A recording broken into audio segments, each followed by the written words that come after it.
After having studied the flop c-bet situation in single raise pots, I came to a few conclusions about how my own play lines up in this scenario. So, because I had a few different database stats marked for improvement, that means that this is a situation that I want to spend some time training. It's also a very fundamental situation, which means it's one of the more important scenarios for me to be training.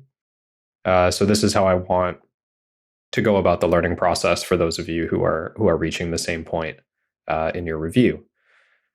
So, a couple of things as a reminder that I marked about myself. My flop c-bet was low, and my fold to check raise was high. And then out of position facing the c-bet, my check raise was low. My fold was slightly high, but I'm not sure it was so high that that's what I need to be focusing on. I just want to emphasize playing slightly higher check raise from the big blind, and I want to emphasize a stickier, more aggressive strategy from the button. So first, before I get into the actual play, I want to show you the setup. I've created most of the drills here that I want to use, but I will make one more. The idea is I'm really honing in on the specific problems that I've addressed, and anything beyond that, any of those concerns that I find my students will often have when this seems too simple, these are things that I'm going to try to leave for a separate type of study. So for example, I noticed that I am folding too much to the check raise, but I don't necessarily know what I'm going to do with those lighter calls on turns or on rivers. I might be concerned that my fold frequency is going to go up on turns and rivers. We have to kind of get there when we get there.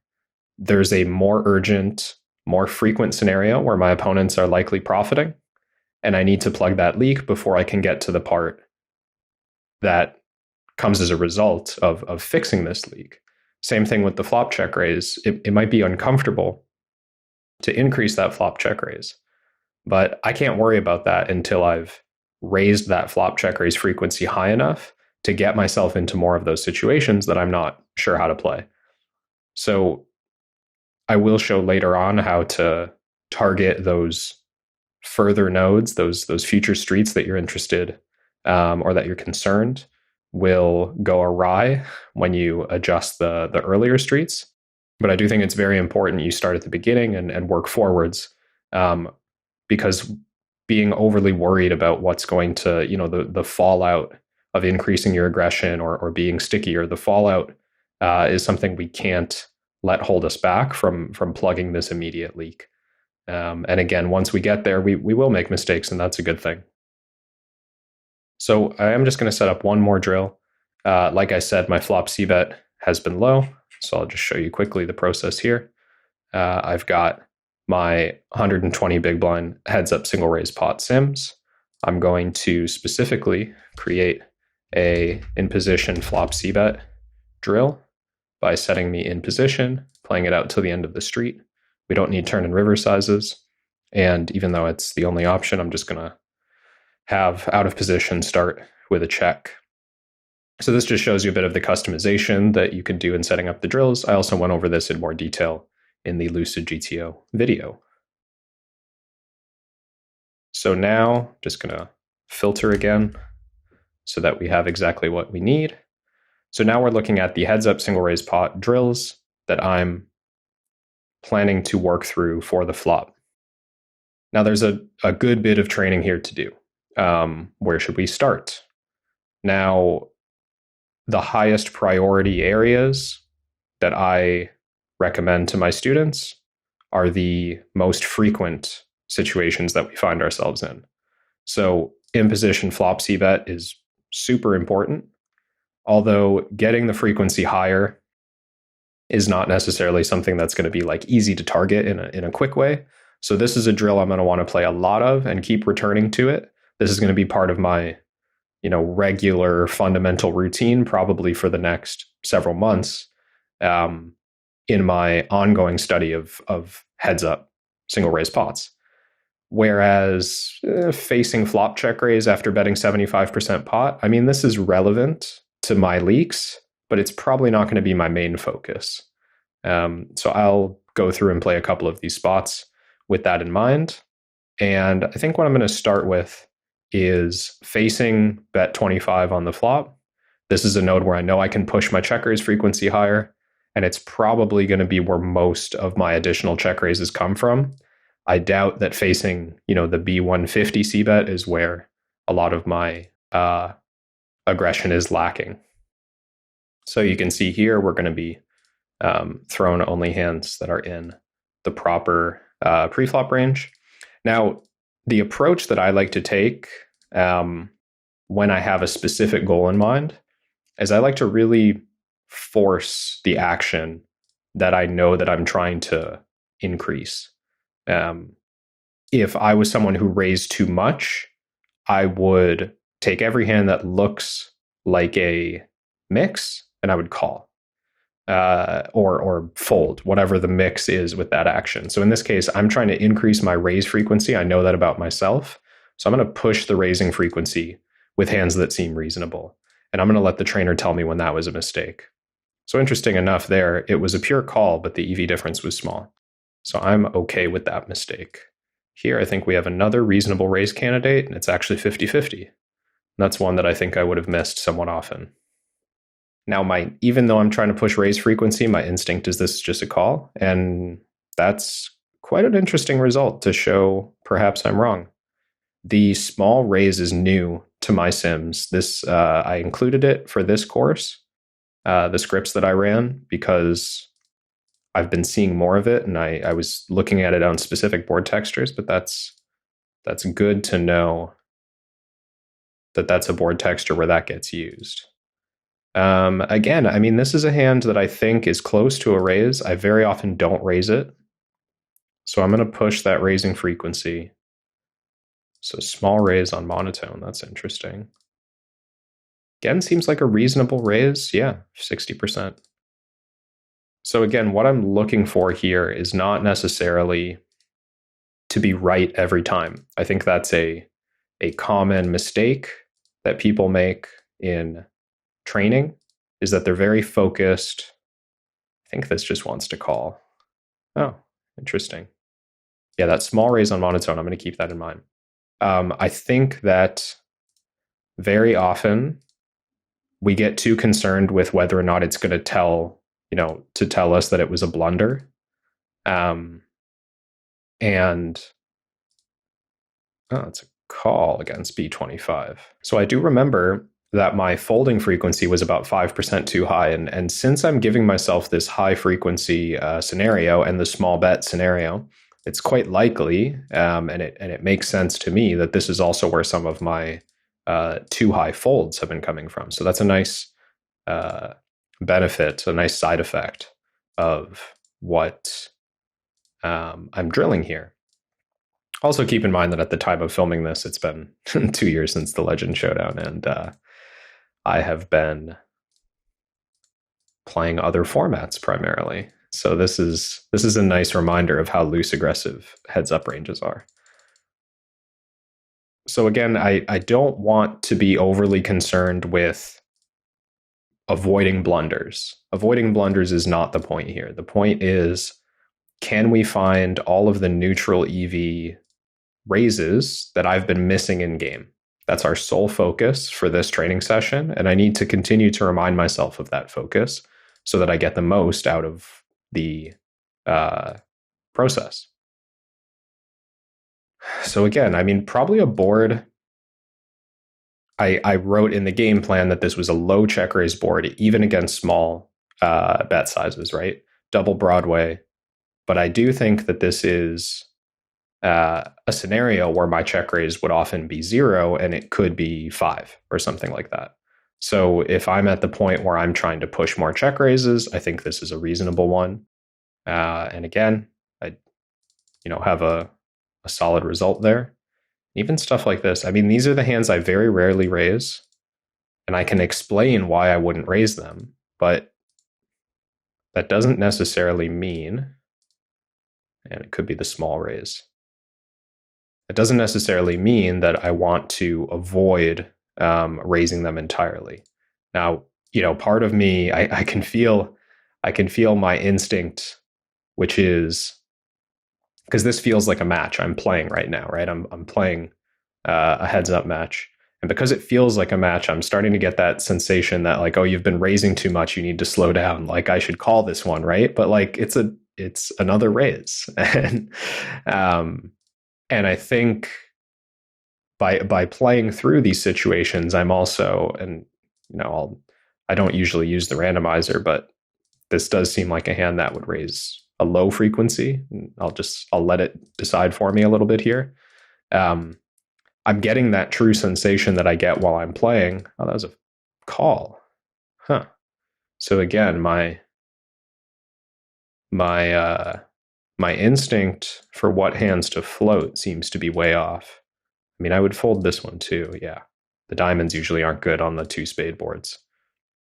But what I'm starting to notice is that in this spot, my instinct is telling me to play tighter and to play more passive. And this is what I'm kind of working through with this training session, right? I'm getting feedback from the machine that encourages the style of play that I'm naturally not accustomed to in these situations. And this is also because it's kind of rapid fire. I'm getting accustomed. Yeah, I had a feeling that might be in there. That sort of 3-card wrap hand. So I'm getting accustomed to the feeling of playing more aggressive, the feeling of playing a little stickier in this spot, because that's what I need in this particular situation. And when I quit the session and I review potential mistakes, it's indifferent. Should have also thought about the small raise there, actually. I can get familiar with, whenever I push things, a little too far, I'll get that mark on my results that says, EVBB mistake of whatever size. Now, so let's push the envelope a little bit. I'm going to start mixing in, for my own sake, I'm going to start mixing in the small raise size, which is new to my game. And I think I've identified the scenarios in which it's most common, mostly the higher paired boards and the monotone boards. So those are the ones I'm going to pay attention to. And I'm also just going to really stretch, my understanding of what hand is strong enough to raise flop. And I'm going to continue to push in that direction until I'm only erring on the aggressive side. This is like my, perhaps my long-term goal is to err so aggressive that I overcorrect and I start getting feedback in the other direction. Wow, I really did not think that hand was going to be the one, the one, but here we are. As I'm talking about erring over aggressive, I fold a hand that's like 60% raise. So this is the learning process for me. Like this, because I, had somewhat of a blind spot, I think, to how loose and aggressive I need to play versus this particular size. And this just has to be a fold. Huh. Yeah, so I'm genuinely surprised by how loose and aggressive some of these spots are playing. And I think as a result of this session, I need to note to myself, like, this is an area of extra study. This is an area of extra training. And it just goes into my regular routine until this is corrected in the direction that I was talking about, in the over aggressive direction, until I've overcompensated for this mistake. That's where I want to get. Now I'm going to spend a little time on the reverse side of that situation. So again, I set up a drill to address my overfold to flop check raise. Now this isn't addressing the flop c-bet being low in the first place. That's something I will work on separately. But here I'm only looking at how I respond to check raises, and I'm spending time drilling deliberately that exact decision point. So here, one thing I'm going to keep in mind just from previous study three betting flops is not that important. I will keep an eye out for the machine to tell me if three betting the flop was a useful play. But at the moment, my emphasis is going to be on, I had a feeling this is the type of hand that I'm missing.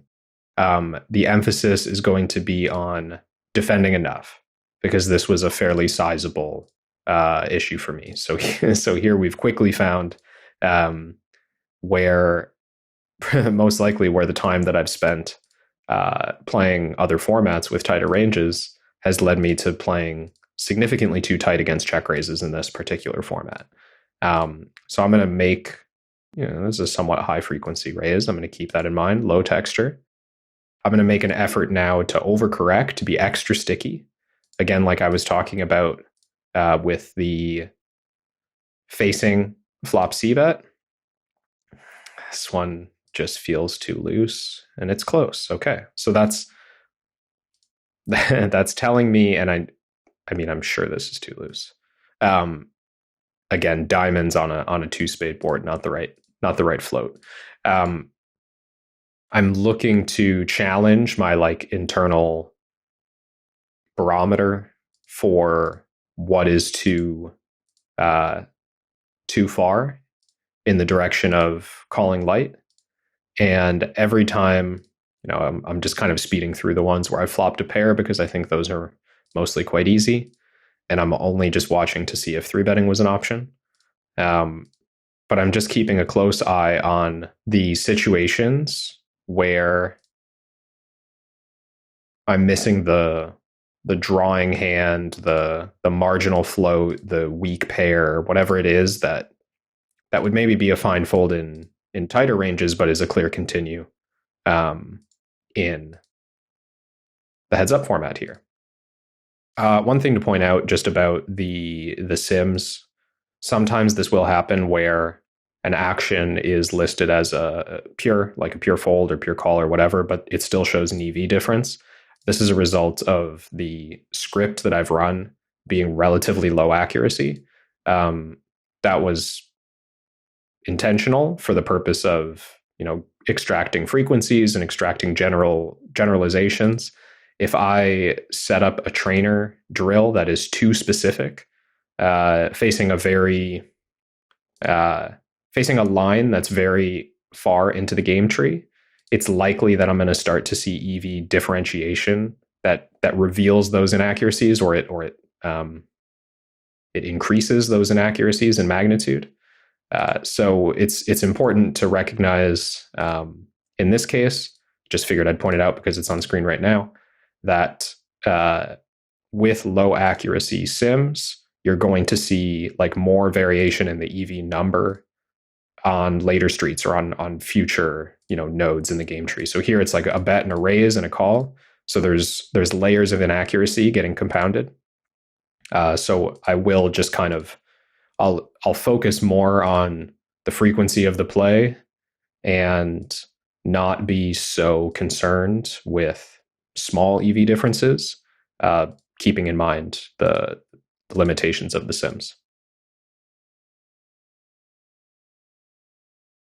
So a lot of these hands are certainly feeling natural, but early on there was that set of hands that was pretty clear that I was missing a certain hand class. So I'm just going to speed through the volume trying to get there. And the other thing I'm watching as I play these spots is I'm watching Villain's hands, because these showdowns that we're seeing from Villain are pulled from the sim as well. These are not random showdowns. So again, I'm studying both sides of the node simultaneously, and I'm keeping in mind, so I'm going to push the call a little bit here. So this is a hand I normally would have folded, but I'm trying to make sure that I'm extra sticky, that I'm moving in the direction of calling too much, and I want to see when it tells me that I've gone too far. So I am getting the sense, some of these calls that I'm making somewhat fast, I was getting the sense that they're close. This one I thought was clear. And I'm just going to continue to move the needle in the loose direction as best I can until I'm told very clearly that it was a mistake. Because so far I've only made mistakes in the direction of being too tight.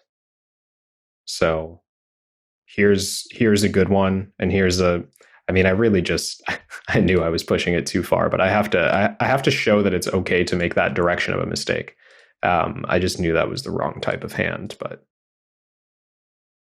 it's nice to confirm it too. Like even if my level of internal confidence is high, even if there's something screaming at me like, yeah, you don't draw to this part of the board, you don't have a spade, it's not good enough.